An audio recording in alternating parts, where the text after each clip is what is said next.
DUI, what does that mean? DUI, DWI, OUI are all the same thing. It's just that different states describe drunk driving, the criminal offense of drunk driving, as one of those three things, and it's based on what the statute, the law. For instance, I practice in New Hampshire.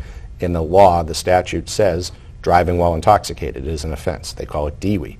In Massachusetts, the law says operating under the influence, and they call it OUI. Okay. In many states call it driving under the influence. They refer to it as DUI. But all three of those three-letter acronyms are descriptions of drunk driving. Okay. Let's say, not to use, we're in Massachusetts, not to use New Hampshire. I'm driving, I went to a wedding, I had a few drinks, I'm driving down the road, and I get stopped, allegedly, for, well, the police officer feels that I have a problem. What should I do? I mean, I know it's hard for you to tell me what to do in regards to whether I should take the test. I can tell you what you can and have to do. That's all right. So almost every drunk driving investigation, which leads to an arrest for DWI or OUI, it begins with a moving violation. You are driving without your headlights on. You failed to signal a turn. You rolled through a stop sign, or you're speeding, whatever it may be. The officer, if he has reasonable grounds to suspect that you committed a moving violation or a crime, you could be weaving all over the road and he thinks you're drunk driving. He activates the blue lights.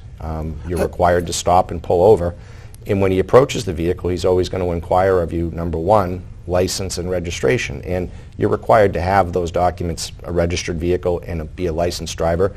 You do have to hand those documents over to the officer.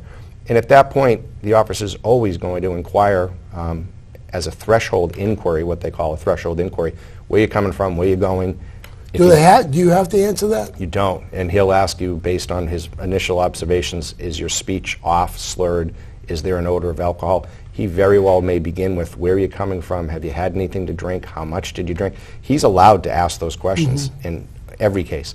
And you, as a driver, as a citizen, are not required to answer them. You could say to the officer, am I free to leave? And he's going to be holding your license and registration, and his response is going to be no.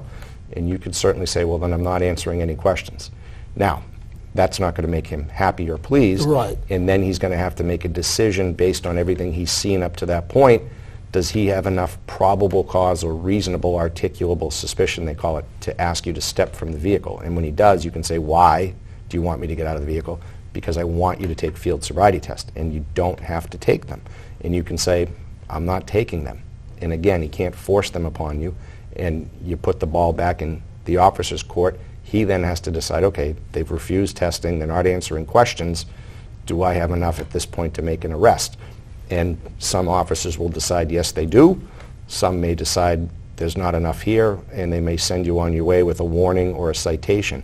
But the bottom line is most people don't know that they don't have to answer questions after handing over license and identification and registration, and they certainly don't. But you have to do that. You have to. Absolutely. You have to give him your ID. Yes. Yeah. Yes. And if he tells you at that point, if you've refused to speak to him and you've refused to take field sobriety tests, if he's asked you to then get out of the car because I'm placing you under arrest, you do not have a right to refuse to get out of the car. You do not have a right to resist an arrest order. That's a very good point. And even if it later on it's determined that maybe that arrest or that exit order was illegal, you still don't have a right to resist. And so I would tell people, always, always be cooperative, polite, but don't be talkative. And you don't have to voluntarily provide information, nor do you have to take field sobriety tests.